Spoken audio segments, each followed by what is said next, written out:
بسم الله الرحمن الرحيم. إن الحمد لله نحمده ونستعينه ونستغفره ونعوذ بالله من شرور أنفسنا وسيئات أعمالنا. من يهده الله فلا مضل له ومن يضلل فلا هادي له. وأشهد أن لا إله إلا الله وحده لا شريك له. وأشهد أن محمدا عبده ورسوله صلى الله عليه وعلى آله وصحبه وسلم. أما بعد، فإن أصدق الحديث كتاب الله، وخير الهدي هدي محمد صلى الله عليه وآله وسلم، وشر الأمور محدثاتها، وكل محدثة بدعة، وكل بدعة ضلالة، وكل ضلالة في النار. رب اشرح لي صدري ويسر لي أمري واحلل عقدة من لساني يفقه قولي. اللهم علمنا ما ينفعنا وزدنا علما. Leo hii tukiwa tarehe 22 mwezi wa Safar mwaka 1448 Hijria, ambao ni sawa na tarehe 5 ya mwezi wa 8 mwaka 2026 miladi, صبيحة يوم الاثنين، يوم الثلاثاء، صبيحة يوم الثلاثاء. tuna nia ya kutekeleza wajibu wetu wa kubainisha kile ambacho tunachokifahamu katika haki kwa mujibu wa wajibu uliopo ndani ya Qur'ani. Allah subhanahu wa ta'ala alipomwambia mtume wake, latubayyinunnahu linnasi wala taktumuna, na kwa hakika mtawabainishia watu. Latubayyinunnahu linnas, imma kwa maana ya kwamba ni wajib wabainishia watu, lakini Allah pia subhanahu wa ta'ala sio hivyo tu kwamba ni wajibu watu wabainishe kilichokuwa cha haki. Ametuamini na Qur'ani, kuntum khayra ummatin ukhrijat lin-nasi ta'muruna bil ma'ruf wa tanhauna 'anil munkar, mmekuwa nyinyi ni umma bora kwa sababu mnaamrishana mema na kukataza mabaya. Kwa lile jema utaliamrisha, utalisema, na lile baya utalikataza. Kwa hiyo tupo katika wajibu, lakini pia kwenye kubainisha haki inawekwa wazi na inakuwa bayana njia ya watu ambao ni waovu. Wakadhalika nufassilu al-ayati walitastabina sabilul mujrimin. Wakadhalika nufassilu al-ayat, na hivyo ndivyo ambavyo tunavyozichambua na kuziweka kila mahala ayat, alama mbalimbali, imma sawasawa ni Qur'ani yenyewe au vitu mbalimbali katika vyenye kumjulisha mtu kwa Allah subhana. Wakadhalika nufassilu al-ayati walitastabina sabilul mujrimin, na ili iwe wazi tunazikunjua na kuzifafanua ayat ili iweze kujulikanwa njia ya watu mujrim, watu waovu. Kwa Qur'ani inaposomwa, maneno ya Mtume alayhi salatu wasallam yanaposomwa, ambapo Qur'an ni furqan, inakuja kufarikisha baina al-haqqi wal-batil. Haki inakaa huku na batil inakaa huku, watu haki wanakaa huku na watu wa batil wanakaa huku. Kwa kadhalika nufassilu al-ayati walitastabina sabilul mujrimin, walitastabina sabilul mujrimin, na zinginezo katika ayati zinazobainisha hivyo, kama vile Qur'ani suratul Baqara inaweka wazi ya kwamba watu ambao wameijiwa na ukweli na haki hawatakiwi kuficha kile ambacho walichonacho katika haki, kwa sababu hilo litawapelekea kuwa ni mal'unin, wenye kulaaniwa, takuwa ni wenye kulaaniwa. Ala kulli hali, tumepata maqta'aini au vipande kadhaa vya baadhi ya Waislamu wawili ambao wote wamekuwa ni wenye kuzungumza kunako yale ambao sisi tumeyazungumza ambao wote nikiwatazama namna walivyo ni masufi, walivyo tu ni masufi ambao ima ni mutaalimun, wenye kujifundisha usufi ambao hawaujui, na ima ni watu nao pia wanahitajia vitu vyao vingine. Mimi si watuhumu kwamba watafuta kiki au wanataka umaarufu, watuhumu hivyo, lakini nasema tu kwamba wao hawa nao pia ni wenye kujifunza usufi au ujui usufi, na madai yao kwamba wao wana masufi, sisi ndio ahlu dhikri. Qur'an imesema fasalu ahla dhikri in kuntum la ta'lamun, kama alivyosema bwana Diwani. Kwa hiyo dhikri maana yake ni watu wenye radi, wao ndio wanajua matamshi gani ya kusema. Pointi yangu ya kwanza, mazungumzo yangu kwanza kabisa ni nasaha. Kwanza kabisa nataka nianze kuzungumza ni nasaha. Nilichokuwa nakizungumza kwenye clip yangu na mazungumzo yangu na muhadhara wangu ulikuwa ni upande wa kujua haki iko wapi, usahihi uko wapi, na kuonyesha namna gani hawa waislamu asufiyun wanavyojigonga gonga kwenye itikadi zao na matendo yao. Ndio ulikuwa msingi wangu wa kwanza, na ndio niloujengea maneno yangu kwenye mazungumzo yale, kwamba hawa wanajigonga gonga sana kwenye mambo yao ya dini, na ndio hivyo ilivyokuwa. Na hayo niliyoyataja ni machache katika mengi nilonayo, kuthibitisha namna gani asufiyun ni watu wenye kujigonga kwenye itikadi zao na majambo yao. Ndicho ndio nakizungumza kwenye klipu ile.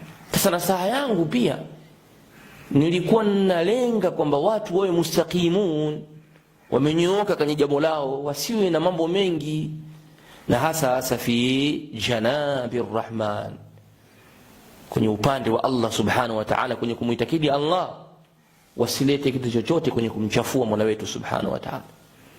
Tutagombana kwenye vitu vingine vyote, hatutasameheana kwenye vitu vingine vyote, lakini kwenye hili lazima tuweke ugomvi.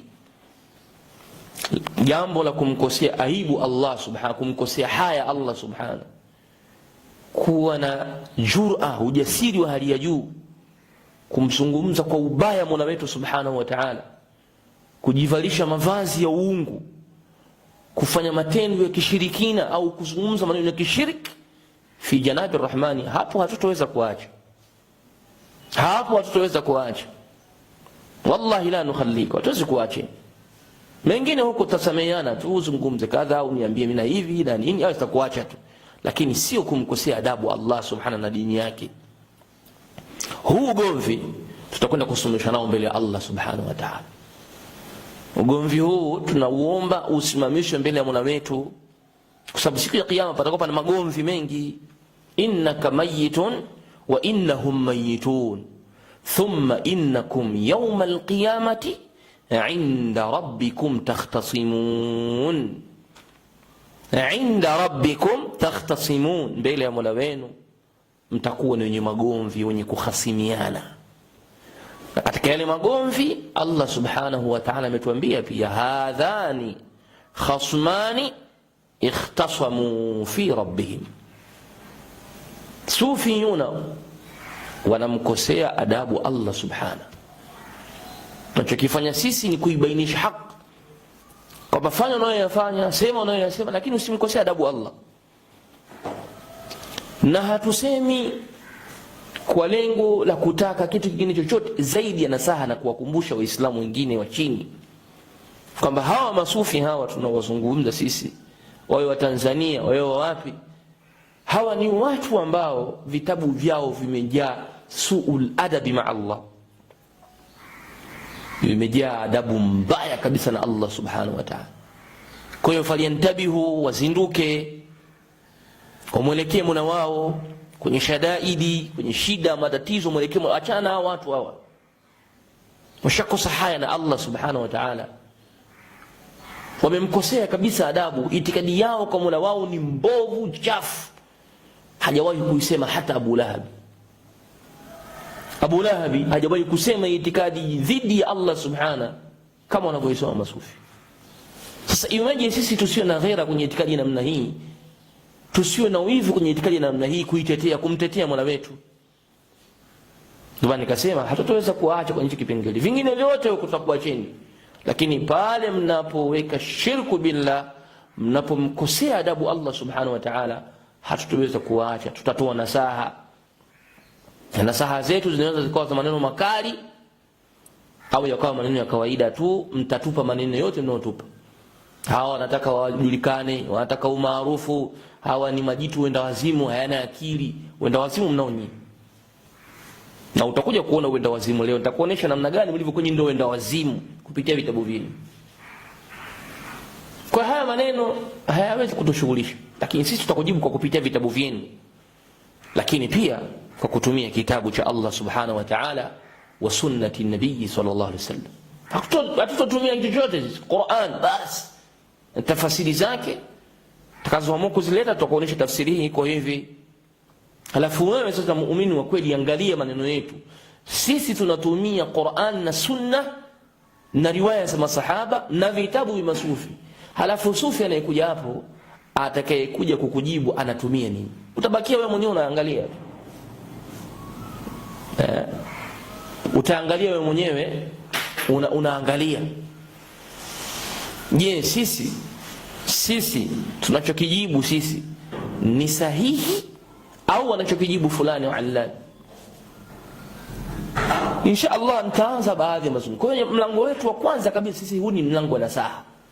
Tunawanasihi Waislamu wengine wanaotufuatilia na wasiotufuatilia, wanaojua na wasiojua.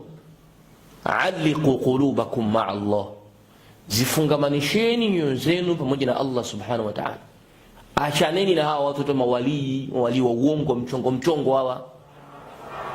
Achaneni na watu hawa wanajitia mashekhe sio namna. Achaneni nao hao kwenye shadaid, matatizo, misukosuko, mkimbilieni Mola wenu subhanahu wa ta'ala. Basi hili ndio tunalolingania sisi.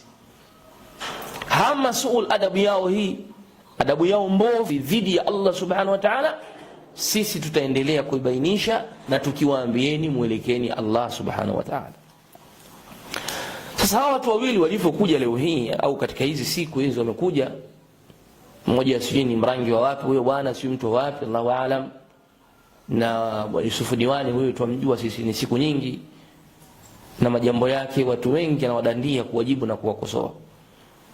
Ndugu zangu wote mlio au Waislamu nyinyi mlioamua kunijibu na kuniambia maneno mlioniambia na mliyosema, mimi nimenukuu kupitia vitabu vyenu.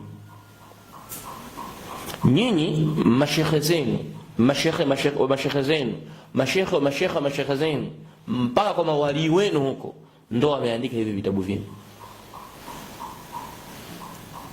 Anayetakiwa kukosolewa ni huyu aliyeandika, sio mimi. Kwa hiyo nyinyi kuboboja kwenu la yusminu wala yughni min ju'.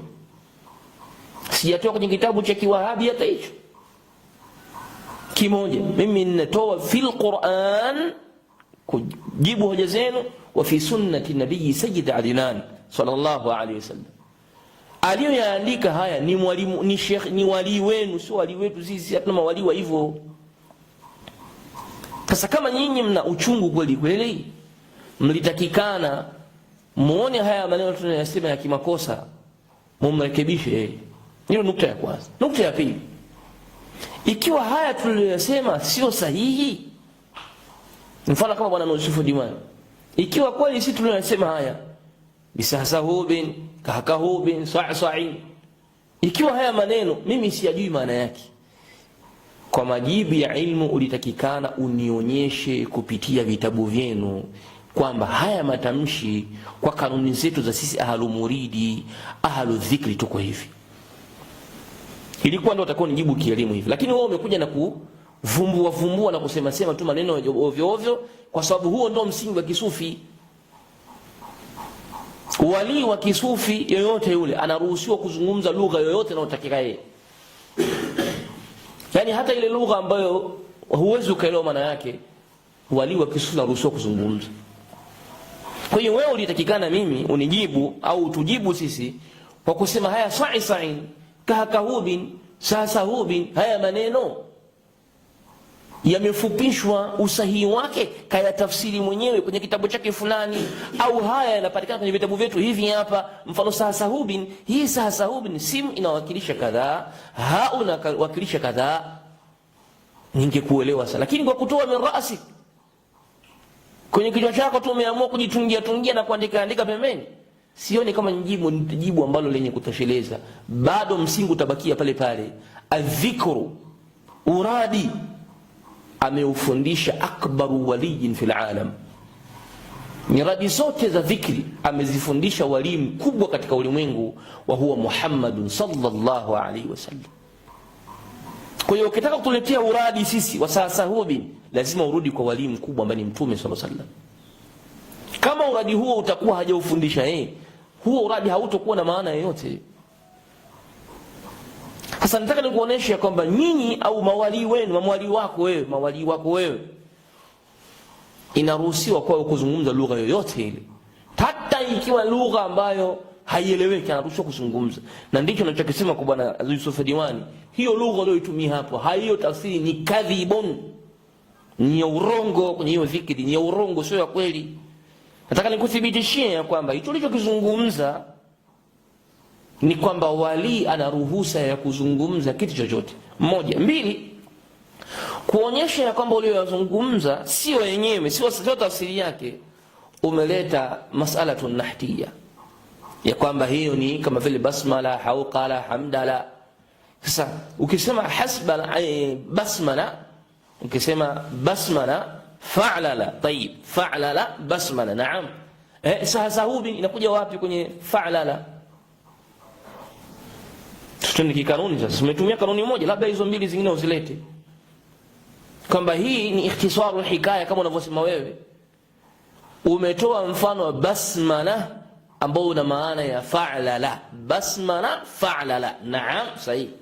Na sisi tunakubali hiyo nahti ipo, wala haina maneno yote, tufahamu sisi pia kiasi chetu, lakini hatujikwezi kama mnavyodai nyinyi kwamba mna ilmu pana sana. Tuje sasa kwenye sahasahubin. Hii fa'lala kwenye sahasahubin inaingiaje? Huu mlango nakuachia mwenyewe, mimi sitaki huko sana, na usidhani kama ninapakimbia kwa sababu naona utanitoa kwenye ninachokitaka mimi. Huko nenda mwenyewe, mimi nataka mimi huu radi ule utaja wewe, huu sahasahubin kwa namna ulivyotaja wewe, haya mafundisho yametoka wapi? Niletee tafsiri unaona vitabu, usitoe kwenye bichwa lako. Na bichwa yenu na mambo mengi hayo, yana makorokoro mengi, yana mambo ya kuuza madawa, yana mambo ya kuuza nini, unajua wenyewe. Sahasahubi sini na kitu fulani, haina kitu fulani, umetoa kwenye kitabu gani cha kwenu nyinyi ahlu dhikri? Kama mawali wako wamekwambia akisema sa'sain anamaanisha kadha, akisema sasa, kama hakuna hicho, hiyo min ra'si wa min jaybik. Mbili. Tatu, mawali wenu wana ruhusa ya kuzungumza lugha yoyote ile. Na kutolea kitabu hichi hapa kinaitwa Azahiru Ar-Riyadh. Azahir Ar-Riyadh, ukurasa wa 201. Usikie kwamba wali anayo ruhusa ya kuzungumza kitu chochote anachokitaka yeye. Wali ana ruhusa hiyo. Ukurasa wa 201, kitabu cha Azahir Ar-Riyadh.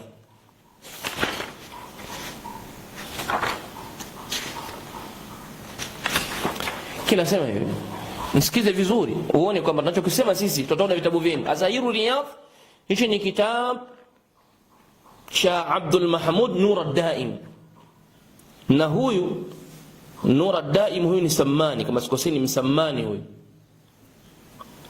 akimzungumza Wali Ahmad at-Tayyib. Kitabu sharru kitabi fil alam, hichi kitabu kichafu kabisa. Kitabu hichi kimejaa kufuru billahi, na nchi ya kwenu sio cha mawahabi. Na wewe unaonyesha kitabu chenye cha mawahabi au cha masufi kinachotaja hayo unayotaka kuyasema wewe, kionyeshi kitabu. Mimi nakuonyesha kitabu hichi hapa cha ukurasa wa 201, kitabu kinachoitwa Azahiru Riyadh, kitabu cha masufi. Wali anaruhusiwa kuzungumza lugha yoyote ile kwa mujibu wenu, inafahamika haifahamiki. Na mimi nasema hiyo lugha isofahamika, kama itakuwa ni lugha isofahamika, basi ndio hii sahasahubi ngakahubi, sababu haipo kwenye mizani wote. Unatuambia sijui ni eti ni mfupisho wa Allahu la ilaha illa huwa, herufi ya mwanzo, herufi ya mwisho ya dhav. Wewe unaona sisi mazwazo kweli kweli yani. Wenda wazimu leo utaona mnao nyie, ndio wenda wazimu. Nasoma. Fa in qultu, ikiwa nitasema inma yatakallamu bihi ad-darawish fi hilaqi adhkarihim min al-lughati al-ajamiyya, ikiwa kile wanachokizungumza madarweshi, mfano nyinyi masufi madarweshi, kile wanachokizungumza katika hilaqi zao, vikao vyao vya adhkari katika lugha za Kiajemi, mfano kama wamekaa kwenye radi zao wanasoma, wanazungumza lugha za ajabu za Kiajemi, madarweshi hao wanaamua tu darweshi. Na kutaka darweshi maana yake bwana Yusufu mwana wa Diwani na wenzako, darweshi nyinyi, darweshi nenda kwenye kitabu kinachoitwa Yastambiunaka cha mwana wa shekhe mmoja wa university za Sudan, kinaitwa Yastambiunaka. Sikuonyesha hicho kitabu. Ameelezwa limadha, ameweka swali, limadha summiya darwish darwish, limadha summiya ad-darwish, ni kwa nini darwish huitwa darwish? Katafute. Kwa hiyo nyinyi ni madarwish. Katafsiri aliyoitoa pale, ningekwambia wewe unaweza kusema tunakutukana, lakini wewe ni sufi mwenzenu. Kitabu kinaitwa Yastambiunaka. Ameeleza mule mambo mengi sana, kaeleza hovyo juu ya masufi. Sasa miongoni mwa hayo kaeleza definition, taarif ya darwish. Kwa nini darwish? Sasa huyu Azahiru Riyadh Mahmud ad-Daim anasema yale wanayozungumza madarwishi kwenye vikao vyao vya adhkari, vya dhikr, wamekaa wamezunguruka, wanasoma maneno ya Kiajemi, wanasema maneno ya ovyo yaeleweki, si Kiarabu hayapo, kwenye Kizungu hayapo, kwenye Kiajemi, yani lugha tunazungumza Kiajemi ambazo Muarabu hawezi kuzielewa. Hal lahu aslun amla? Je, haya maneno ya kuzungumza hivi kuna msingi wote au hakuna msingi wote? Manake kuna dalili, kuna shina, kuna chimbuko la haya au hakuna chimbuko, labda kwenye Qur'ani au katika sunna imeruhusu hivyo, ukaamua usizungumze tu. Wali akasema hivi, aljawab inna lahu aslan. Sikia jawabu kwamba wali kuzungumza lugha za Kiajemi na asili. Ungenijibu kwenye hoja hizi ningekuelewa vizuri sana kwamba hizi ni lugha za Kiajemi. Ungeniambia hii lugha ya Kisiriani, hii lugha ya Kisiriani sawasawa inamaanisha kaita wa kwa mujibu wa vitabu vyenu, ningekuelewa. Wali huyo Mahmud Nur ad-Daim akimzungumzia Ahmad at-Tayyib anasema ya kwamba ndio lugha za Kiajemi kwetu sisi madarueshi, lugha hizo zina asili, zina chimbuko. Haya, akatoa dalili, inna lahu aslan, qala al-Imam ash-Sha'rani. Sha'rani, wama adraka ma Sha'rani, najua unamuelewa kwa mbali. Sha'rani fi tarjamati Sidi al-Qutb Ibrahim ad-Dasuqi radhiyallahu anhu, akimfanya tarjama ya bwana mmoja aitwaye Sayyidi al-Qutb Ibrahim ad-Dasuqi, imma ad-Dasuqi wa kana radhiyallahu anhu. Sikiza, anatajwa Sha'rani kwenye tarjama yake, anamzungumzia mtu aitwaye Qutb, najua daraja kubwa sana katika aktabu wenu, aitwa Ibrahim ad-Dasuqi. Kama huyu Ibrahim ad-Dasuqi, wakana alikuwa yeye huyo radhiyallahu anhu yatakallamu bil ajami, anazungumza lugha za Kiajemi. Lugha ya Kiajemi lakini lugha isiyokuwa ya Kiarabu anaizungumza. Wasiriani, ana uwezo wa kuzungumza Kisiriani, kama walivyosema kwamba uradi wa dhuhuri unasema sio uradi wa dhuhuri. Dhuhuri ni muda mrefu kuanzia zawalu shamsi mpaka kubela al-asri. Taarifu ndio unasikia leo hiyo ya dhuhuri. Sasa anasema huyu wali huyu Ibrahim ad-Dasuqi alikuwa na uwezo wa kuzungumza lugha yoyote ya Kiajemi, ya Kisiriani, wala Ibrani na Kiebrani, wazinji na ya Kizinji, wasairi lughati.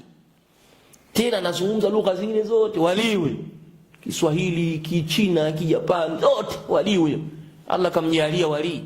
Sasa tuseme haya ndio sababu hata kwenye mavideo, kwenye maisha yetu ya siku hizi humu, taarifa habari humu tunazisikia, kuna watu wanajua lugha 20, wanajua lugha 18 wapo. Sasa tujalie nao wali wenu huyo Shaarani anasema anaweza kuzungumza lugha nyingi, anasema wasairi lughati, na anazungumza lugha zingine, baki ya lugha zingine anazungumza, anasema lughati at-tuyuri wal wuhushi. Sheikh anazungumza mpaka lugha za ndege, lugha zile za ndege zile Sheikh ana uwezo kuzungumza, waliwe na za wanyama anaweza kuzungumza. Ungenijibu kama hiki ni Kisiriani, sasa hubi ni Kisiriani kila maana hivi, ningesema naam, Yusuf Diwani mashaallah jazakallah khair, wali umempatia kabisa Kisiriani hicho. Au ungeniambia hiyo lugha ya mbwa hiyo, mbwa hiyo nazungumzaga hivyo na ina maana mawali unajua lugha za mbwa, ningekuelewa kabisa. Lakini pale palipokuwa haina maana ile lugha ya uradi ilipokuwa haina maana kwako wewe, ulipokuwa hujui maana yake, unatutungia maana, tunasema haya ndio makosa ya kwenu nyinyi. Kama nyinyi ni watu ambao mnapenda kujitungia vile mnavyovihisi vyenu nyewe wenyewe, ukiamua kusema hivyo nasema hivyo. Huyu unaambiwa wali ana uwezo wa kuzungumza lugha zote. Kwa hiyo ungeniambia, ungekuwa naingia akilini kwamba sahubi ni lugha anayozungumza wali, lugha ya Kisiriani, ambayo sasa ungeniambia maana yake ni kadha, maana yake ni kadha. Uliposhindwa inabakia matini vile vile, ni maneno yasiyokuwa na maana na hayana chimbuko kwenye mafundisho ya Mtume sallallahu alaihi wasallam. Mtume wetu katufundisha adhkari za asubuhi, katufundisha adhkari za baada salawati maktuba, katufundisha nyiradi za jioni, katufundisha nyiradi za kulala, katufundisha nyiradi za kuingia chooni na kutoka kwake, nyiradi za kutoka nyumbani, nyiradi za kuvaa nguo mpya, katufundisha zote hizo sallallahu alaihi wasallam. Ashinde kutufundisha sahabi, ashinde kutufundisha kahakahubi, sa'i ashinde kutufundisha. Hii imetoa wapi? Haya tunasema sisi ni maneno yasiyokuwa na chimbuko lolote, ndio uradi mnaotakiana nyinyi kumtaka Allah subhanahu msaada wake kwa kumwambia lugha hizi. Nimalizi bali nasema wasadiqu la yakhlu min muwafaqati litilka allughat, na mtu mkweli hawezi kuacha kuwafikiana na hizo lugha, kwamba inawezekana wali au mtu yote akazungumza lugha yote anayotaka. Mtu mkweli hawezi kupinga hilo, na sisi tunasema ni kweli. Kuna watu wanaweza kuzungumza lugha za zingine, akazungumza Kichina na Mswahili, akazungumza Kizungu na Mswahili, inawezekana pia, sawa. Qultu, nikasema waqad yatakallamu saliku bil lughati al malakiyati sama'an samaa, ndio uovu mwingine wa kisufi huo. Kama asalik ndo muridi we mwenye kupita njia, maana yake mfuasi mwenye kufuata manhaji ya kisufi, anao uwezo wa kuzungumza lugha za kimalaika sama'an samaa, mbingu baada ya mbingu. Hizo lugha unasemaje? Huo wali gani wa namna hii? Huo ni wali wa namna gani? Kwamba eti mtu asalik, tena ni asalik mwenye kupita njia ya usufia, kufuata usufi, au akawa ni muridi, au akawa ni wali mwenyewe, ana uwezo kuzungumza lugha za kimalaika sama'an samaa. Bali akasema wa bilughati sufiyati almalaikati wa ahli at-tawq al-akhdari alladhina hum fawqa al-arsh. La ilaha illa Allah. Anaweza pia kuzungumza lugha za kisufi za kimalaika na lugha za watu wa juu. Hapa kataja ahlu tawqi al-akhdari, na tawqi ni mduara wote unaokuwa kwenye shingo. Sasa yeye kasema tawqi al-akhdari, na lugha za watu wenye ima mavazi hayo au kitu hicho cha kijana wanachokivaa, alladhina hum fawqa al-arshi, ambao wanaishi zao fawqa al-arshi, uko juu. Waliza kazizungumza hizo lugha. Unasemaje haya maneno wewe bwana Diwani? Wali anaweza akazungumza lugha za kimalaika huko, malaika walio juu ya arsh, za watu walioko juu ya arsh, anaweza kuzungumza lugha zao. Tuambie sa'sa'in ka'ka'in sahubi sahubi, haya masahubi yana maana gani unapomdhukuru Allah subhanahu wa ta'ala? Ndio haya nilokuambia kwamba nyinyi masufi mmejivalisha uwezo wa kufanya kitu chochote, na hii sasa ndio tunasema ni vitendo vya kufuru billahi subhanahu wa ta'ala. Mkubwa katika mawalini Mtume alayhi hajafikia kiwango cha kujua lugha za kiasi hiki. Ni kuacha katika kipengele cha kwanza. Bwana diwani, bado hujajibu hicho kipengele cha sahasahubi. Sisi tunabaki tunasema haya ni maneno yasiyokuwa na maana, ni maneno ya hovyo za kumuomba Allah subhanahu wa ta'ala. Lugha za kumuomba Allah kazitamka Mtume sallallahu alaihi wasallam, bali Qur'ani imetaja suratu Ali Imran imetaja namna ya kumuomba Allah, suratul Baqara imetamka namna ya kumuomba Allah subhanahu, suratul Mumtahina, suratul Hashr imetamka namna ya kumuomba Allah subhanahu wa ta'ala. Tunatosheka na maneno ya Allah subhanahu, hatutosheki na maneno ya kiumbe chochote. Awe shekhi wa tariqa yote haruhusiwi kuanzisha uradi muda wa kuwa kwenye Qur'ani kuna uradi na Mtume kaweka uradi namna gani mtu aseme. Hakuna ruhusa hii. Ni hayo mambo mlionao nyinyi masufi. Lakini pia vile vile bwana diwani, wewe ni katika watu ambao wanaonyesha kabisa wewe ni katika watu wapotevu, tena sio wapotevu tu, ni wazushi mbele ya sufiini. Kwa mujibu kwa kushindwa kufafanua haya, wewe umejivalisha vazi ambalo limekutoa kwenye usufi moja kwa moja. Haya siyasemi mimi kama mimi. Kwenye hiki kitabu Azahiru Riyadh ukurasa wa 204 mpaka ukurasa wa 205 takunukulia baadhi ya maneno ambayo kayazungumza huyu Mahmud Nur ad-Daim, kukuonyesha ya kwamba wewe kwa mujibu wa hivyo ulichokifanya wewe unazingatiwa ni sufi jahilun, ni mjinga, tena ni katika watu wapotevu. Umejibebesha fani ya kududumua na kufafanua mambo ya uwalii, mambo yaliyoandikwa, unajidadavua kusema huo ndio usawa, hali ya kuwa mawalii wenyewe hawajayafafanua. Nakupa ukurasa wa 204 kitabu hichi Nuru Azahiru Riyadh ukurasa wa 204 na kusomea kitabu vyenu hivi, sio vitabu vyangu mimi, na kuhukumu kupitia vitabu vyenu. Anasema wa amma almutasawwif aljahil, na ama mtu wa sufi ambaye ni mjinga kama vile Yusufu Diwani na mwenzake huyo mjahil. Ajahili kwenye mambo gani? Ay bi awamirillahi wa nawahihi, asiyejua maamrisho ya Allah na makatazo yake. Fa innahu dhallum mudhill, ni mpotevu na ni mwenye kupoteza. Mtume sallallahu alaihi wasallam ameweka utaratibu wa kuomba nyiradi wote upo, ambao sisi tunaamini wama yantiqu anil hawa in huwa illa wahyun yuha. Uradi aliofundisha Mtume ni mbora kuliko sawasahubi ya Abdul Qadir Jailani na wenzake, havina maana hivyo. Sasa wewe usiyejua amri za Allah ambazo tumeambiwa sisi tumfuate Mtume, wa in tuti'uhu tahtadu, mkimfuata Mtume mtaongoka. Kwa hiyo lazima tumfuate Mtume hata kwenye uradi wake. Wewe ulivyokuwa mjinga wa kutokujua amri hiyo ya kumtii Mtume, anasema huyo sahibu kitab Nur ad-Daim, anasema Mahmud Nur ad-Daim, fa innahu dhallum mudhill. Sufi namna hii ni mjinga mpotevu na ni mwenye kupoteza, muhliku li nafsihi, ni mwenye kuiangamiza nafsi yake, wali ghairihi, na kuwapoteza wengine katika masufi. Yani yeye mwenyewe anajiangamiza na vile vile anawaangamiza watu wengine. Sikiliza vizuri. Fa inna harakatihi wa sakanatihi ya'khudhuha min ahwiyati nafsihi wa da'awihi wa la yash'uru bidhalik. Harakati zake anazozifanya, wa sakanatihi, na vile vile utulivu wake anaofanya. Yani haraka ni kile kutikisika kwake labda au kufanyaje, na kule utulivu alionao huyu mtu jahili sufi ameni mjinga, yaakhudhuha min ahwiyati nafsihi, anauchukua kutoka kwenye undani kabisa wa nafsi yake, yani matamanio yake mwenyewe nafsi yake.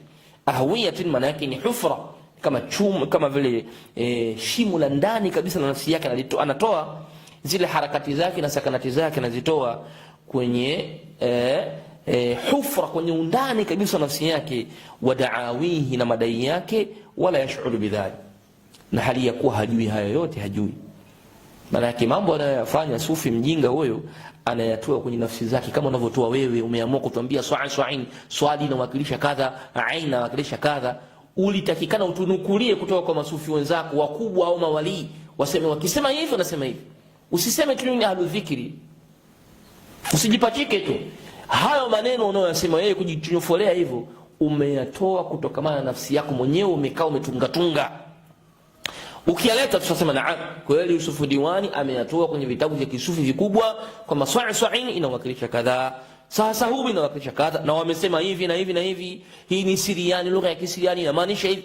Ulitakikana useme hivyo, uwarekebishe Waislamu, uwaambie Waislamu huu msemo huu unamaanisha hivi Kisiriani, huu msemo huu kwenye murai, kwenye muridi wetu, kwenye tariqa yetu tunamaanisha hivi kwa mujibu wa kitabu hichi na kitabu kile. Sio utoe mirasika kwenye kichwa chako, unaambiwa haya unayatoa kwa madai yako na hali ya kuwa haujui. Akamaliza akasema fayaj'alu alhalala harama, utamkuta huyu sufi mjinga kilichokuwa cha halali anakifanya cha haramu, wal haramu bil aksi, na haramu pia kinyume chake na kwa halali. Aya, wayubaddilu wayughayyiru, utamkuta anabadilisha hasba waridati nafsi, kulingana na mapito ya nafsi yake inavyotaka. Ndio ulivyofanya wewe, unahukumiwa na Nura Daim, wewe ni sufi jahil. Anasema hasba waridati nafsi washaitan ala qalbihi, huyo ni shetani kakaa kwenye moyo wako, ni shetani amekaa kwenye moyo wako, anakuchezea, anakuambia sahasahubi maana yake kadha. Yale maneno hayana maana, labda utuletee vitabu hapa vya kisufi vinavyotafsiri sahasahubi maana yake, ndio tutakuelewa. Lakini wewe tu jitungie kwamba hii ni aya ya mwisho kaifupisha, sio ni ikhtisari ya nahti. Haiko hivyo ustadhi, haipo hivyo. Akamaliza akasema fa huwa summun naqi', sufi mjinga mpuuzi huyu ni sumu yenye kuua, likulli man i'taqadahu, kwa kila atakaye muitakidi, au jalasahu, au atakaye kaa naye. Mtu mwenye usufu wa namna hii kama hawa mabwana wawili hawa ni sumu yenye kuua kwa kila mwenye kuitakidi hivyo na kuvisema kama viko sawa, wajua wamekunywa sumu itakayokuja kuwaua, au jalasahu, au akakaa naye, au akakaa nao. Kukaa nao tu tayari unakuharibia itikadi yake. Wa akhadha anhu shay'an min umuri din, na ukachukua kutoka kwa Yusufu Diwani na huyu bwana mambo yako ya dini, wewe unajiua mwenyewe. Marisa, nimekuhukumu kupitia kitabu chako. Bali mwisho kabisa anasema huyu sufi ambaye ni mpotevu, anayetoa mambo kupitia nafsi yake mwenyewe anapojisikia tu, anatunga tu bila kurejea kwenye kutubu za kisufi vikubwa kwamba haya maneno haya yanatoka wapi na maanisha nini, au haya hayapo, hayana maana, bila kurudi huko. Anasema katika moja ya tabia zake mbovu, yanhabu amwala alkhalqi, kazi yake ni kuchukua mali za viumbe, kama unavyochukua Yusufu Diwani mali za watu. Kama unavyochukua mali za watu na kuwachanganyia dawa, kuna dua sijui na nini, ujiunge na nini, ndio hivyo unaambiwa na shehe wako hapa, umezungumza mwanzo, mtangazaji wako azungumza, na wa mwisho pia umezungumza na wewe. Kwa mna dua tarehe ngapi, mtaka mfanye dua, kwa hiyo mbidi mtu wasomee dua bila kuwapa hela, bila kutoa hela, wasomee dua. Haujataja jambo la pesa, lakini utaratibu unaotaka wewe kusema utaratibu wa nini? Unaambiwa huyu sufi dhalum mudhil yanhabu amwal alkhalqi. Nahab, kaseni kuchukua mali za viumbe, bisayfi alhaya mumtalian bishuhi walbukhli wa qillati alhayai, la yufarriqu baina sunnati walfard. Huwezi kutofautisha baina sunna na fardh. Tumalize pia kwenye kipengele chako bwana Yusufu Diwani, tumalizane na Yusufu Diwani. Yusufu Diwani, na hii nasani kwa Yusufu Diwani na mwenzako, tunapoona siku na kwa usufi, sisi tunawatakia kheri, kwa sababu usufi mwanzo wa usufi na mwisho wa usufi ni batil, ni batili. Muislamu wa kweli yapime haya nitakayokuambia uone usufi ni kitu gani, kama ni kitu cha kheri. Hawa mawali ambao wanaowadai hawa kama wanazungumza lugha za Kisiriani, wanazungumza lugha za ndege, lugha za wanyama, lugha sijui za nini, lugha za nini, hawa mawali hao, na kutajia wali mmoja uone matatizo yake alionayo. Al-Imam Sakhawi, ambaye al-Hafidh as-Sakhawi, mwanafunzi wa Suyuti, kwenye kitabu chake kinachoitwa Ad-Daw'u al-Lami' li ahli al-qarn at-tasi', Ad-Daw'u al-Lami' li ahli al-qarn at-tasi', huyu al-Imam Sakhawi kwenye kitabu chake hichi ananukuu riwaya ya Taqiyuddin al-Maqrizi, mtu wa tafsiri, mtu wa historia. Al-Maqrizi ni muarrikh, ni mtu wa historia.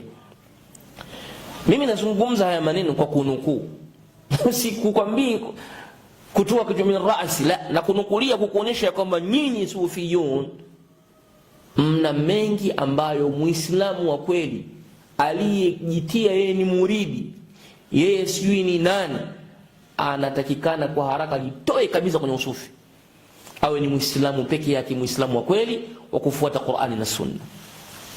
Maqrizi anasema hivi, sikiliza vizuri kabisa bwana diwani na muislamu yote aliyekuwa munsif.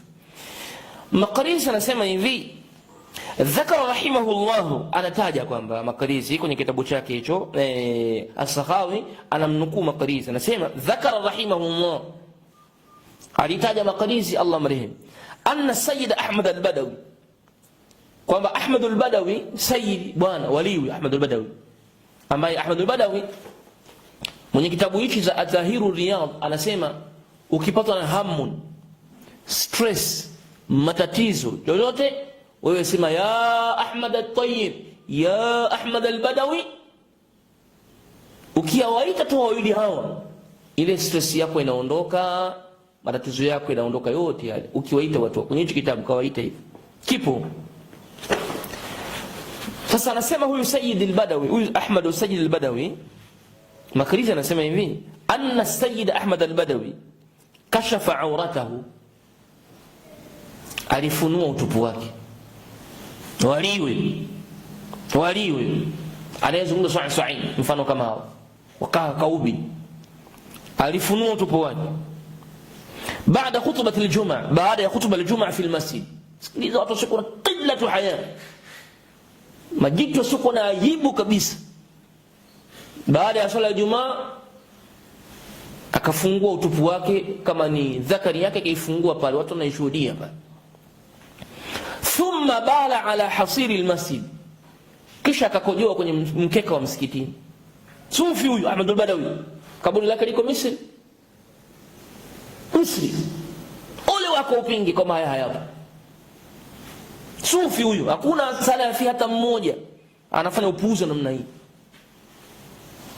Ala hasiri almasjid, akakojoa kwenye mkeka wa msikitini, kama zuria lile au kama kapeti letu msikitini mwetu kwenye mikeka yetu, bila aibu wala haya, akatia kojo pale mbele ya msikiti, kojozi. Thumma wada'a ra'sahu fi tawqihi, kisha akaweka kichwa chake kwenye kwa mivaa au kama ni kitambaa kile cha mduara au chochote cha mduara alichokuwa amekiweka kwenye shingo lake, akaweka kichwa chake pale. Walam yusalli ma'a an-nasi salat al-Jum'a, na hakuweza kuswali pamoja na watu swala ya Ijumaa. Huyo kaondoka zake. Huyo nyinyi masufi ndio mnamfungia safari kwenda kumuomba na kumtaka msaada pale kwenye kaburi lake nchini Misri. Kikojozi, mtu asiyekuwa na aibu na haya.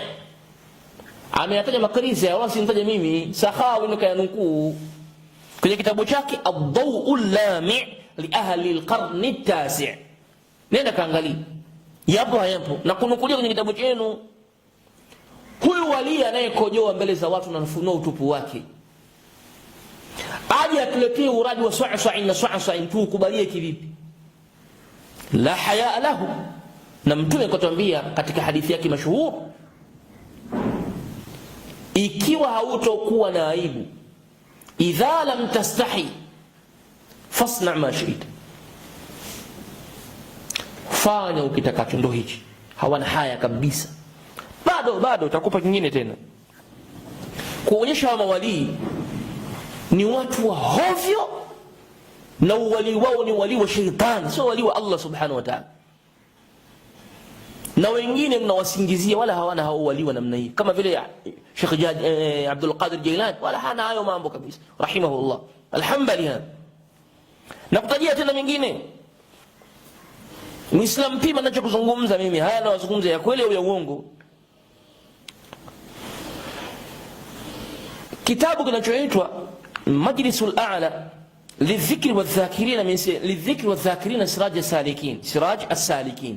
Kitabu hichi Majlisul A'la cha Sudan, Majlisul A'la kama vile taasisi kubwa hapa ya kidini nchini mwetu. Sasa wao wanaitwa Majlisul A'la lidhikri wadh-dhakirin, kwa watu ambao wanashughulika na mambo ya dhikr, kinaitwa Siraj as-Salikin. kitabu cha Waddul Badr. Sikiliza Muslim, tunapozungumza usufi huu ni uozo bad'an untaha. Anaamua mtu ajiletea anataka yeye tu.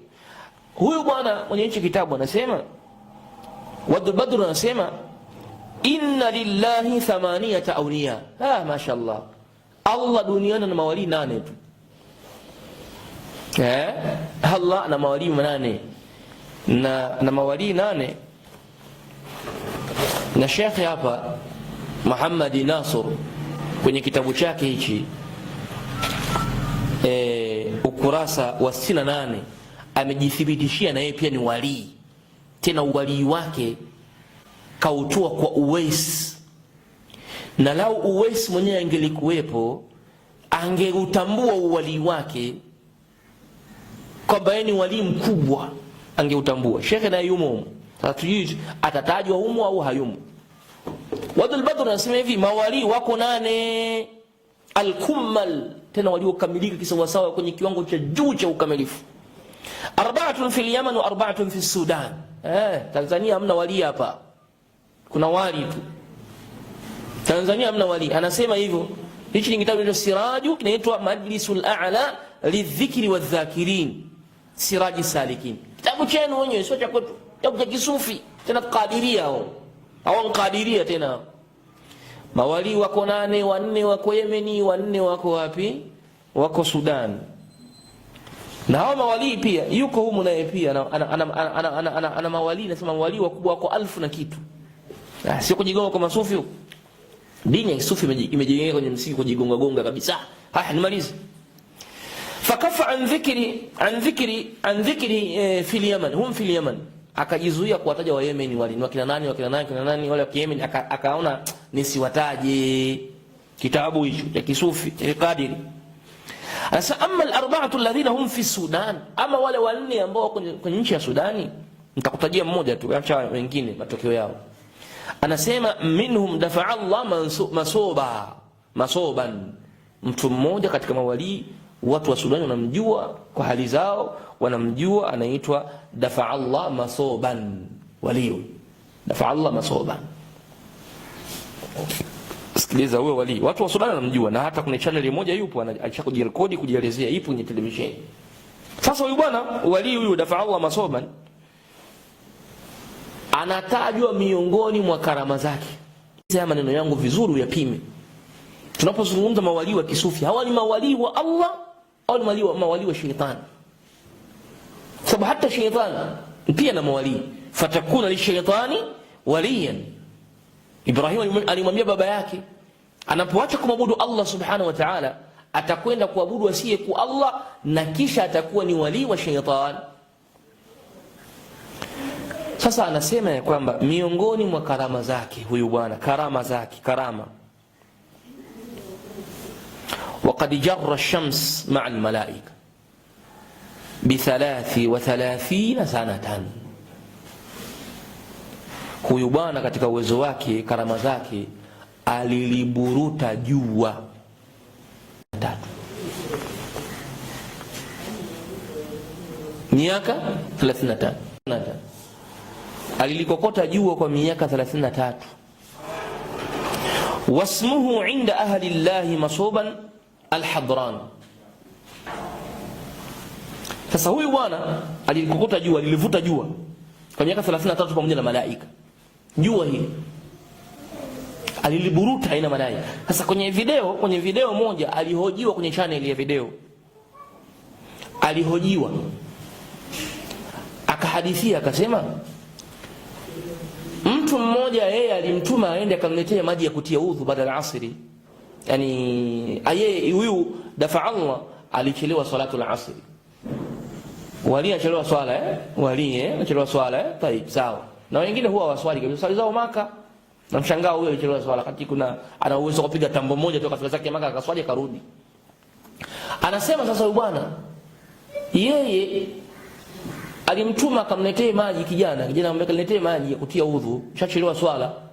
Kijana akaenda kutafuta maji huko, atafuta maji huko, akachelewa zaidi mpaka jua likazama.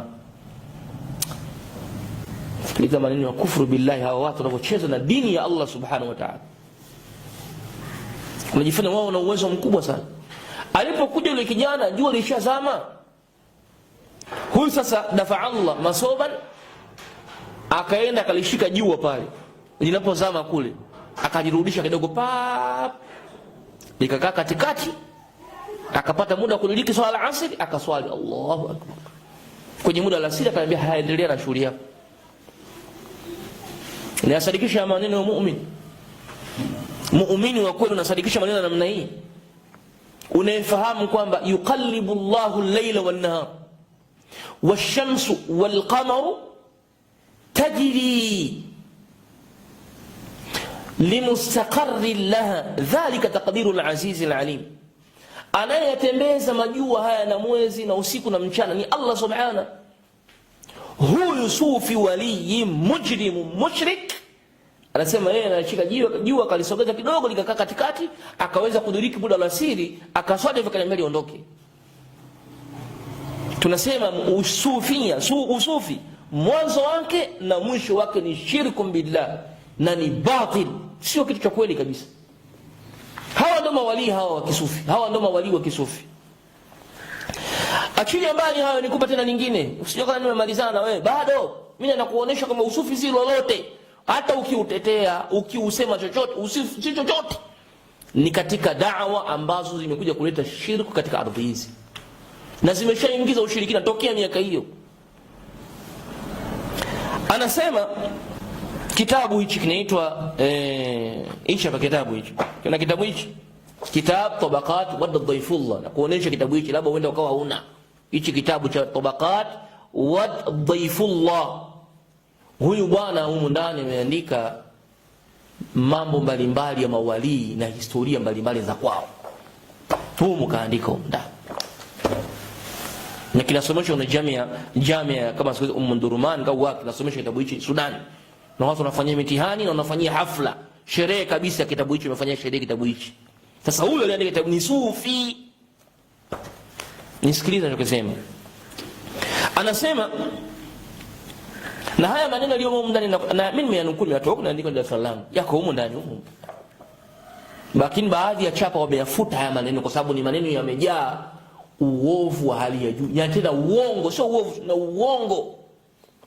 Baadhi ya chapa ukizitoa kwenye internet unakuta ule mukaddima wa mwanzo ule kusudiwa haupo, wametoa, wameacha vipengele vichache tu. Sasa yachukua maneno yetu, haya maneno haya, na uyachukua maneno yetu sisi tunayozungumza kuna kumwahidi Allah subhana, na kunako mashehe zetu na maulama wetu. Ndivyo wanavyofanya masufi kwenye kuwatetea mawali wao na mashehe zao. Sikiliza vizuri.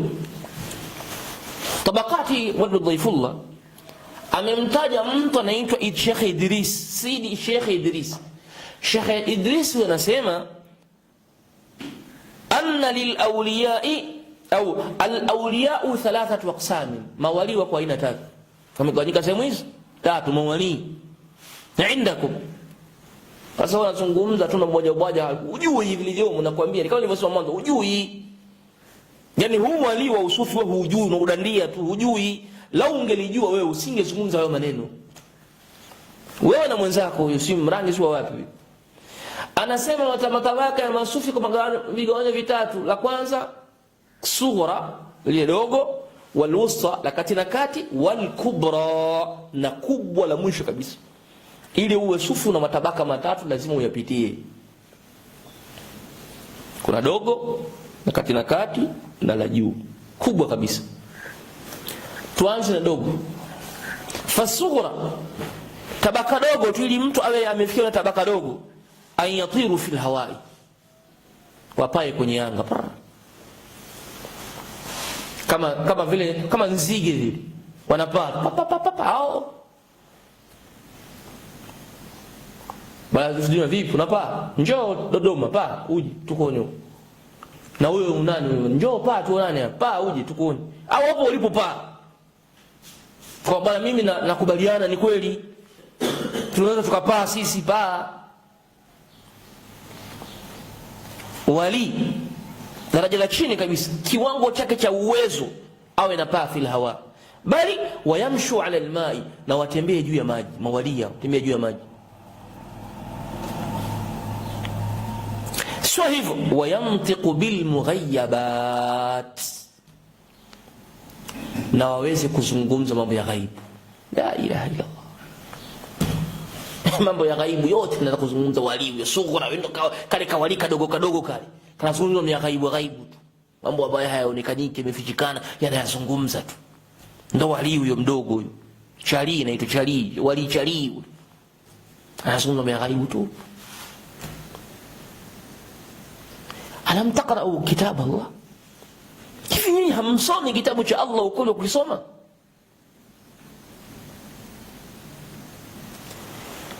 Maneno ya Mola wetu subhanahu wa ta'ala yamethibitisha ghaibu, hakuna anayejua zaidi ya Allah tabaraka wa ta'ala. Qala Allah ta'ala, qul la ya'lamu man fi as-samawati wal ardi al-ghaiba illa Allah wama yash'uruna ayyana yub'athun. Sema Muhammad, hajui yaliyomo ndani ya ardhi, ndani ya mbingu na yaliyomo kwenye ardhi yoyote, mambo ya ghaibu, isipokuwa Allah subhanahu wa ta'ala. Allah subhanahu pekee yake na mwenye ilmu al-ghaib. Hata manabii hawajui ghaibu, sembusi hao mawali, manabii wenyewe hawajui ghaibu. Mtume sallallahu alaihi wasallam anasema, qul inni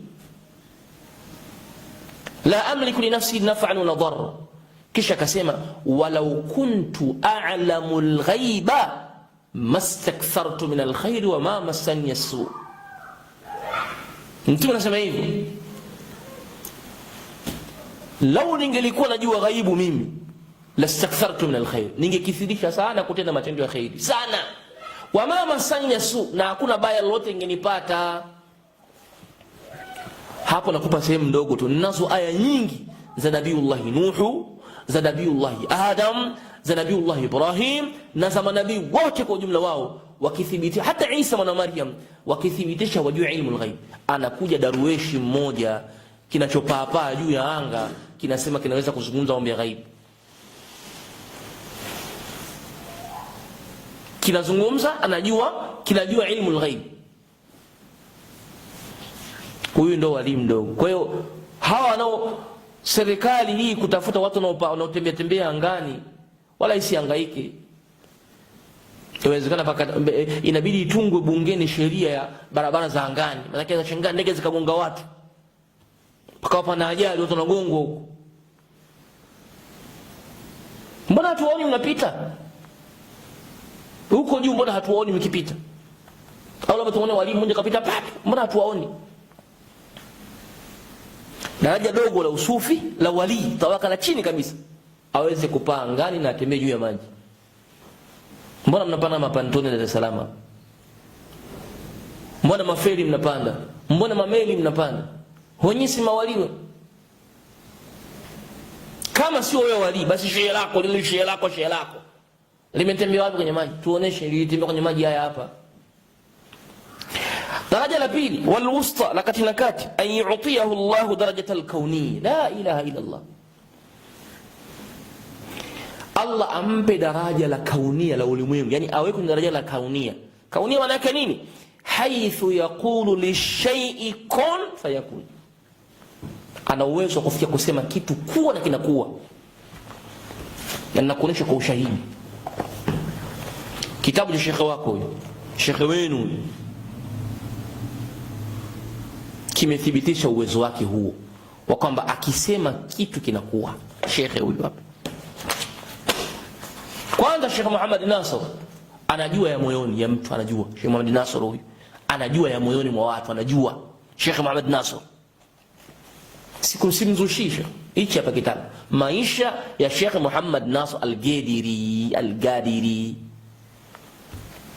Mwanafunzi wake ameambiwa, ukitaka kumuuliza Sheikh swali usimuulize kwa mdomo, kwa sauti, muulizie ndani ya moyo, atakujibu humo ndani, kumuonyesha. Na kweli yule mwanafunzi akaonyesha, akauliza swali moyoni mwake. Sheikh anazungumza huko, akauliza swali kwenye moyo. Sheikh akamjibu pale pale. Unasemaje? Alimul ghaibi fala yudhiru ala ghaibihi ahada. yaliyofichikana. Ya'lamu sarair al-khalq man, anayejua siri za viumbe za ndani kabisa ni nani?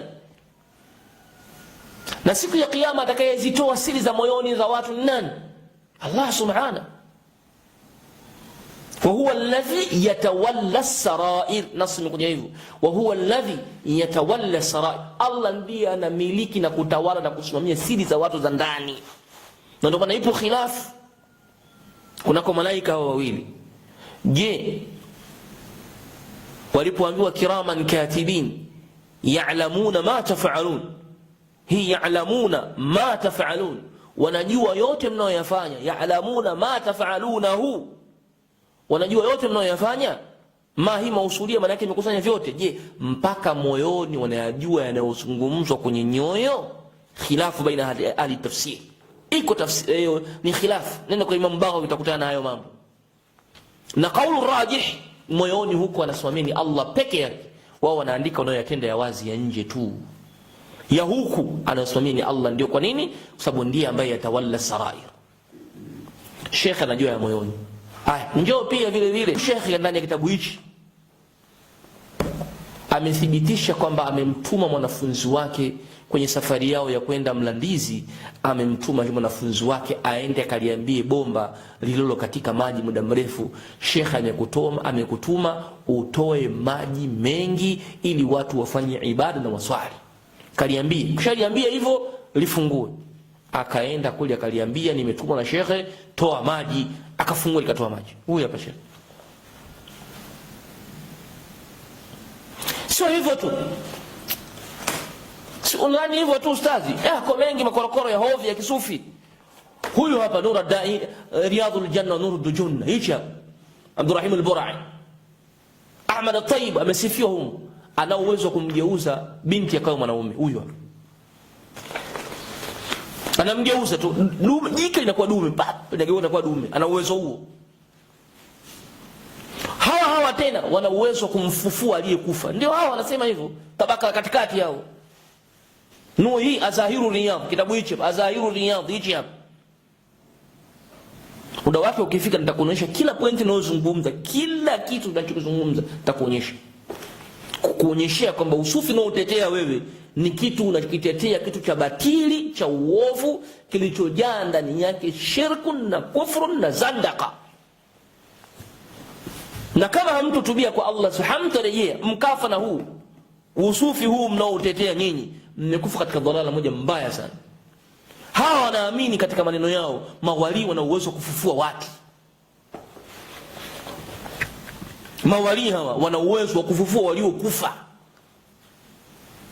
Maneno yako ya Mola wako Qur'ani hii. Hichi kitabu cha Allah subhanahu wa Qur'an kinatuambia anayefufua na kuisha nani? Allah subhanahu wa ta'ala. Hii sio milki ya mtu yeyote, ni milki ya Allah. Lakini tuambiwa mawali hawa wanaweza. Etikista kwa sababu Isa mwana Maryam alifufua, lakini wanasahau biidhni rabbih. Na ile ilikuwa ni muujiza kwa Isa mwana Maryam. Kinyume na manabii tena hakuna mtu yoyote tena. Wanafufua watu waliokufa. Njooni mtufufulie ndugu zetu na baba zetu. Tuna shida nao. Njooni mtufufulie ndugu zetu na baba zetu, njooni. Kwa hiyo daraja la pili la mawali ni mtu kupewa daraja la kaunia, akasema li shay kun fayakun. Aliyesoma suratu Yasin kila siku na akisikia haya maneno haya kwenye tabaqati wa dhaifullah, atapimaje yani? Inma amruhu idha arada shay'an an yaqula lahu kun fayakun. Huyo ni Allah subhanahu. Huku naye anaambiwa katika tabaka la wali la kati na kati, ni yeye anafikia daraja la kaunia, akisema kwenye kitu kun fayakun. Nani mkweli kwenye maneno? Maneno ya Allah subhanahu au waliuchora huyu waliwali huyu ndio sahihi maneno yake? Nani mkweli kwenye hicho kipengele? Sisi tutabaki maneno ya Allah subhanahu, na haya tutasema ni kufru billah. Hakuna wali anayeweza kusema kun li shay'in kun fa, hayupo huyo wali. Huyo wali hayupo, labda wali wa shaytan, lakini wali wa Ar-Rahman hawezi kusubutu kusema haya maneno namna hii, kuvunja awamirur rahman, kuvunja amri za Allah na uwezo wa Allah, kufanya jur'a na ujasiri wa kuvuka mipaka kumuingilia hata Allah subhanahu wa ta'ala. Haya ndio mambo alionao masufi, na ndio hayo ambao nyinyi mnajidadavua kuyatetea. Sisi hatuyasemi kwa ubaya na chuki, lakini tunasema nushan lidin. Huwezi ukasema haya maneno kama haya. Halafu daraja la tatu ni al-kubra al-qutbani. Ndio al-qutbani anazungumza juzi huyo kwamba eti haya maneno ya Abdul Qadir, nataka nimalizie na wewe sasa. Eti Abdul Qadir Jailani haya maneno ya kusema wa kullu binadillahi mulki haqiqatan wa aqtabuha min tahti hukmi wa ta'ati. Haya maneno huwezi kuelewa kwa sababu haya maneno ya nini? Ya daraja la qutbania. Mashaallah. Oh, hii mulki hauelewi, nimesema miliki. Mimi sasa nataka nifaradhishe jadalan kwamba mimi nimekosea kusema mulki ni miliki, nitakiwa niseme mulki ufalme wangu, na kujibu kwenye pointi hiyo pekee. Nafaradhisha nilivyosema nimekosea, nafaradhisha hivyo. Tutafsiri sasa wa kullu binadillah, na miji yote ya Allah. Tunakwanza idhafa hapa imeegemezwa kwa nani? Kwa Allah subhanahu. Miji yote hii ni ya Allah. Mulki haqiqatan, ufalme wangu mimi ni wa hakika kabisa, barao kabisa, yani wazi. Ufalme wangu ni wa hakika, sio majazi. Tayib, tuko sawa sawa? Kwa maana ibara hii inathibitisha ardhi zote ni za Allah. Nakubaliana hilo? Dunia yote hii ni Allah, miji yote ni Allah. Halafu ufalme wako wewe sasa, wali wewe Abdul Qadir Jailani, ni ufalme uliokuwa halisi. Yaani umepewa ufalme wewe. Ufalme wa nini? Ukasema hivi wa aqtabuha min tahti hukmi wa ta'ati. Maana yake ufalme wako ni kwa hawa mawali, aqtabu hawa wote wako chini ya hukumu yako na taa yako. Nufridhu jadalan, pointi hiyo tufaradhishe kwa mjadala. Ewe nani sijui ni nani katuruhusu kusema ya kwamba hukumu na taa ya watu iwe chini ya viumbe wengine? Nani katuruhusu hilo? Yani maana yake nataka unielewe pointi yangu. Sumesema mulki haqiqatan, ufalme wangu ni halisi. Ufalme gani ulionao wewe? Ni hawa wote hawa mawali, wakina Uwesu, wakina Muhammad Nasoro, wakina Kabashi, Saimundali, Saimunani ule, na wengine wakina Idarusi. Hawa wote aqtabu hawa, na wale nane waliopo wanne Yemeni na wanne Sudani, wote hawa min tahti hukmi, wako chini ya hukumu yangu mimi. Wa ta'ati, ruhusa hii ya kuwafanya hawa aqtabu wawe chini ya hukumu yako, sababu lillahi alhukmu lillahi jami'an, hukumu zote za Allah pekee, zote za Allah subhanahu. Ruhusa hii ya kumfanya Abdul Qadir ufalme wake wa halisi uwe ni ufalme wa kuwamiliki au ufalme wa kuwaongoza na kuwaendesha aqtabu wote, kautoa wapi? Nukta ya kwanza, ielewe pointi yangu la kwanza. Njoo tena ukurasa huu ni 49. Twende ukurasa, mimi nimesema milki nimekosea kwa maana maziwa. Haya, twende sasa ukurasa wa 68. Mimi nilisema hivi, neno mulki wa kullu biladillahi mulki haqiqatan, ni maana yake huyu anajisifa Abdul Qadir Jailani kwa jinsi mlivyompachika, ni kwamba anasema miji yote ya Allah yeye ndo anaimiliki. Mimi ndo nilisema hivyo, na ni kweli nimesema hivyo. Wewe umekuja kusema hajui lugha huyu, ameshinda kuelewa lugha za aqtabu, ataelewa muradi wa kitabu. Mashaallah. Njoo ukurasa 67, leta tena tafsiri. Ziko nyingi, na utasikia leo maajabu ya sufiyona nyinyi. Ukurasa 67 ameanza kusema hivi. Alianza kusema kwanza, dhira'i min fawqi samawati kulliha, waliwi mkono wake uko juu ya mbingu zote. Dhira'i ndio tafsiri. min fawqi samawati kulliha, ni kono lake ile moja tu juu ya mbingu zote. Wa min tahti huti wa min tahti batni alhuti amdadtu rahati, chini ya matumbo ya samaki kule kote kule kanyosha mkono wake huko. Mtu huyo mmoja walia huyo nani? Abdul Qadir Jailani. Angalia hiyo picha ya haraka, mkono wake uko hivyo. Useme hapa labda kuna majazi, labda si atuelewe. Haya, wa a'lamu nabata al-ardhi kam huwa nabitun, ninajua mimea ardhini iko mingapi, mimi najua Abdul Qadir Jailani.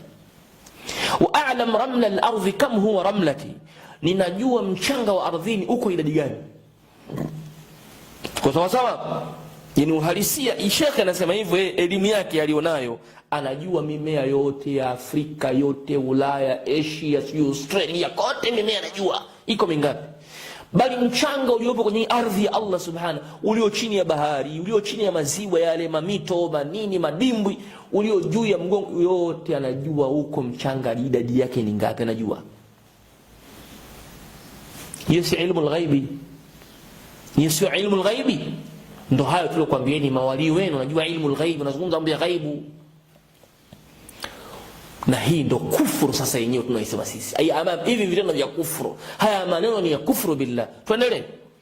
Wa a'lamu ilma Allah uhsi hurufahu. Unasemaje hapa? Ninaijua elimu ya Allah, ninaihesabu herufi yake. Yani mimi elimu ya Allah kwenye miti, ile elimu iliyopo kwenye mti yote naijua, iliyopo kwenye mmea huu naijua elimu yote, iliyo kwa mnyama yote najua, iliyokuwa kwa wadudu wote, ile elimu ya wadudu wote najua, iliyokuwa kwa wanyama wote mimi naijua, ya binadamu wote najua, sijui elimu ya anga najua, elimu ya hewa najua, elimu ya maji najua, elimu sio ya nini. Wali anasema maneno وأعلم علم الله أحصي حروفه وأعلم موج البحر كم هو موجة, ninajua mawimbi ya bahari yako mangapi. Ya Allah, ya Allah, ittaqu ala anfusikum, msitetee batili na kufra namna hii. Anajua mawimbi ya baharini yako mangapi. Kweli kweli, ndio wali uko hivyo. Husu wali wa shetani huo, unakaza mifupa kumtetea mtu anayezungumza kufru billah. Hizi ilmu ni za Allah subhanahu wa ta'ala, sio ilmu za binadamu yoyote. Mtume sallallahu alaihi wasallam mwenyewe hajui haya. Mtume sallallahu alaihi wasallam hajui, amefunuliwa sehemu ndogo sana, kaoneshwa moto, kaoneshwa pepo, kaoneshwa watu wa peponi wa kadha, kaoneshwa huyu wa peponi, kaambiwa huyu wa peponi, huyu hapa anaadhibiwa, huyu hapa anapewa khairi. Chache katika ilmu al-ghaibi kafunuliwa, na nyingi hajapewa Mtume alayhi salatu wasallam.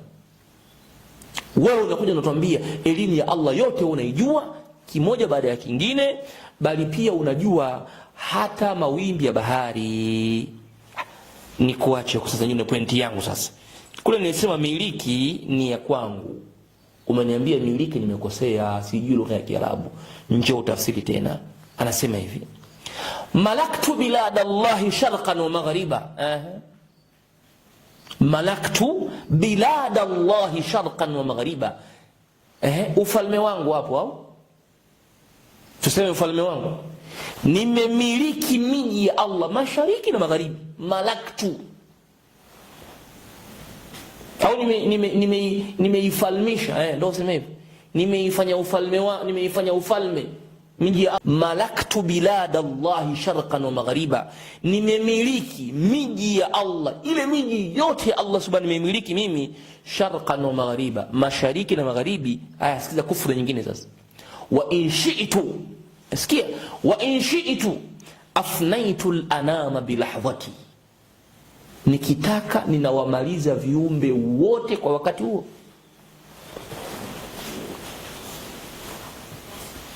Nikitaka mimi wali, mimi Abdul Qadir Jailani, afnaitu al-anama bilahdhati, ninawamaliza viumbe wote. Al-anama ni viumbe watu, bilahdhati yani uwa binadamu wote na watoa watu duniani. Njoo niambie tena hapa, malaktu biladallahi sharqan maghariba, nimekosea kusema miliki. Kule nimekufaradhisha jadalan kwamba basi sawa, ni mimi sijui lugha ya Kiarabu, wewe sijui ni mrangi, sijui ni mtu wapi unajua Kiarabu, ya Allah sawa, jore mwenzangu wajua, waelewa mulku maana yake ni ufalme, sio umiliki. Na sijui mfalme ana miliki ya miliki sijui. au ni cheo tu. Nasema kule nimekosea, nakubali nimekosea, umenirekebisha, jazakallahu khair. Wewe ni mtu wa lugha na hawiyun Sibawayh, njoo na hapa tena. Malaktu bilad Allah sharq wa maghrib. Na hapa ninakwambia anza juu, usianze hapa, anza juu. Nifafanulie dhirai, jikono langu, kono langu mimi liko juu, anzia huko, nifafanulie hapa. Hii hamwezi kuchomoka hata siku moja sufiyuni. Hii ni kufuru. Yani huwa hata utetee vipi, yoyote mwenye kusoma lugha ya Kiarabu akiyasoma haya maneno anaelewa hii ni kufrun billah. Wameshindwa kujibu hizi hoja wenzenu wa Uarabuni. Nyinyi hata huu wetu hamwezi jibu hizi hoja hata siku hii. Mtadadavua mnavodadavua, hamwezi jibu haya maneno, hamwezi aslan, hamwezi. Kwa sababu huyu ni wali na mnasema wana lugha zao na wana uwezo wao, basi hamtoweza kujibu hichi kipengele, kwa sababu ni maneno ambayo yako wazi kabisa kwenye ukafiri. Njoo utuambie dhirai min fawqi samawati kulliha wa min tahti batni alhuti amdadtu rahati wa a'lamu nabata al-ardhi kam huwa nabitun wa a'lam ramla al-ardhi kam huwa ramlati wa a'lamu ilma Allahi uhsi hurufahu wa a'lamu mawja al-bahri kam huwa mawjati malaktu bilad Allahi sharqan wa maghriba wa in shi'tu afnaytu al-anama bilahadhati. Njoo tuambie, ewe diwani na mwenzako huyu, njoni mtuambie, huyu hapa hathibitishi kwamba yeye anaimiliki ardhi ya Allah yote. Nimalize sasa maneno yangu kukuonyesha ya kwamba hawa wanazungumza mambo kwa maana ya kwamba mambo wanamiliki kweli wanavyodai wao. Namaliza mazungumzo yangu. Kitabu unakijua hichi, shakisoma hata siku moja, kinaitwa Fuyudul Buhur Almutanatimati fi sharh ar-ratib al-musamma bil anwar al-mutarakimati wa sharh at-tawassul bi asma'i Allahi al-husna wa at-tawassul bi asma'i akabir al-arifin. Nakijua kitabu hichi, akisoma hichi kitabu cha al-Marghani, Muhammad Uthman al-Marghani. Hii tariqa khatimiyya, tariqa ya khatimiyya Sufi khatimia. Sikiliza ukorokoro uliomo ndani. Hawa wanadai kwamba wanamiliki, ni kweli wanamiliki na vodai wao, ardhi ni ya kwao wao. Namalizia mazungumzo yangu katika kitabu hichi, ana baadhi ya mambo. Kwanza katika maneno yake humu, nukta ya kwanza kabisa, ukurasa wa 237 anathibitisha huyu bwana al-Khatimiyya, unapopata na matatizo mlilie yeye Muhammad Uthman Marghani, anakutatulia matatizo yako. Na hicho kitendo kinapingana na Qur'an. Sisi hata ukiumwa mlilie Allah subhanahu, ndio Qur'an inatuambia hivyo. Idha maridtu fahuwa yashfini. Huyu bwana anasema ya kwamba ukurasa wa 237, ukipata na matatizo wewe mtaje yeye, matatizo yote anakimbia. 230 Sufi jahilu al-murakkab 237 aya 237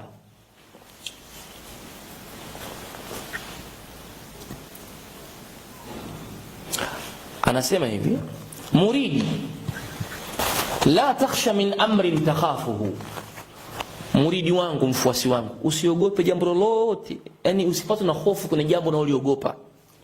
Idha qulta ya Hasan ataitu bi sur'atin, ukisema tu ya Hasan chap, mbio bisura anakuja.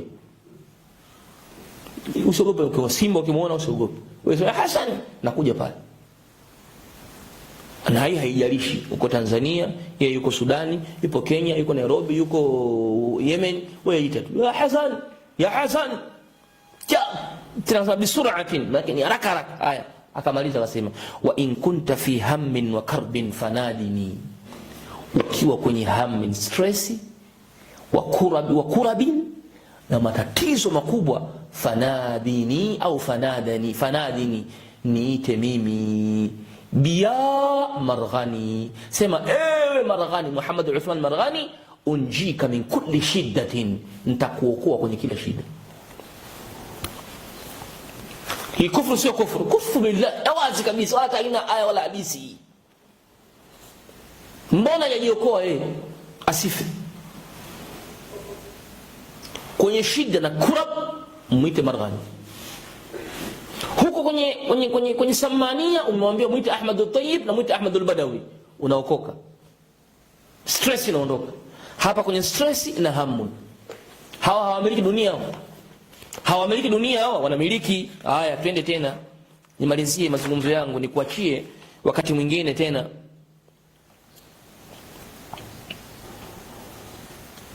Ukurasa wa 246, ukurasa wa 246, hiyo ukurasa wa 246. Isikize vizuri, alafu utaniambia hawa mabwana. Anasema hivi, nahnu almuluku, sisi ndio wafalme, sisi ndio wafalme, maaqtabu wao, sisi ndio wafalme. Namaliza, wa kullu almulki ajma'u, na ufalme wote kwa jumla wake, a'lahu wa asfalahu fi tayyi qabdati. Na hii ni chapa imeandikwa, wamefanyia taharifu. Yani ufalme wa juu na ufalme wa chini, fi tayyi qabdati, nimeukunja kwenye kiganja changu, nimeushika hivi. Ufalme uliopo juu wa Allah subhanahu wa malaika, nani wote hao, viumbe wote wa juu wote, fi tayyi qabdati.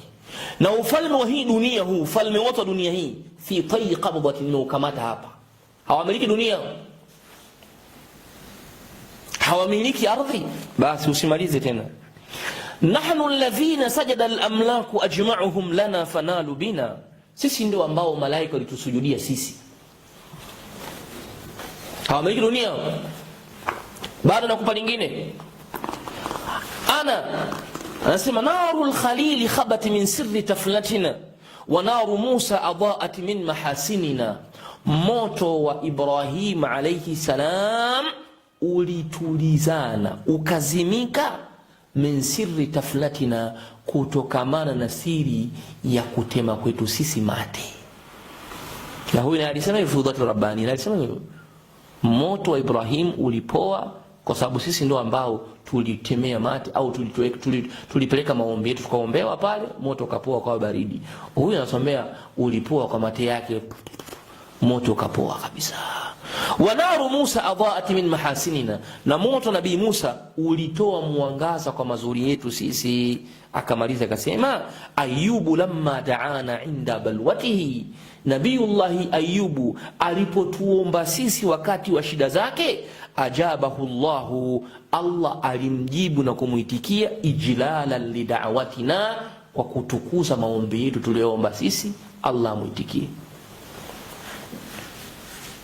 Nabiyullahi Ayubu alipomuomba Allah subhanahu, ewe Allah, wa Ayuba idh nada rabbahu rabbi wa Ayuba idh nada rabbahu anni massani ad-durr wa anta arhamur rahimin fastajabna, akaitikiwa. Kule kuitikiwa kwake kwa kupona ni kwa Allah amemponyesha kwa kutukuza maombi yetu sisi. Na maliza ya mwisho uone kabisa, nataka nikuthibitishie kwamba hawa wanamiliki dunia. Hii dunia wanaimiliki wao. Anasema tena katika maneno yake 238, hiyo 238, malizie tu maneno yangu. Nataka nikuthibitishie kama unachokitetea wewe ni jahalun, ni ujinga unaotetea wewe. Haya, ana aljalisu ala al-arsh al-muhit kama ahattu bil ghaib tafsilan wa ijmala. Yeye anachosema amekaa juu ya arsh, yuko juu ya arsh al-muhit, iliyozunguruka kila kitu, kila kitu. Kama ahattu bil ghaib, kama nilivyozunguruka na kuvijua vitu vya ghaibu vingi vya siri, ijmala na tafsila, kwa ujumla na kwa upambanuzi, na vijua vitu vyote vya ghaibu. Niko juu ya arshi ambayo imezunguruka kila kitu, kama nilivyozunguruka kuvijua vitu vya siri vya ghaibu, ijmalan wa tafsila. Arshi ni ya kwake, amekaa juu ya arshi. Aya, mwingine anamaliza anasema ana arshuha wal kursi, mimi ndio arshi na ile kursi ndio mimi. Ana li samai baniha, mimi ndio ambao ile mbingu nimeijenga mimi, hizo mbingu hizo nimezijenga mimi. Laula alhaya'u min rabbi, laula alhaya'u min rabbi, lau sio kumwonea aibu Mola wangu, narul jahimi utfiha, ningeuzima moto wa jahannam. Enyi masufi kwa ujumla wote wa Tanzania na kwingineko, msiseme kwamba hao anatafuta kiki kutoka kujulikana na maarufu. Hayo mambo ya umaarufu yaache, hayo mambo ya umaarufu yaache. Tunachokizungumza bil kutub ni vitabu vyenu ndio vimeandika, sio vitabu vya mawahabi. Tuleteeni mawahabi ambao wamezungumza maneno kama haya mlioandika nyinyi, mmoja tu au wawili wameandika kwamba yeye ndio arshi, yeye ndio arshi.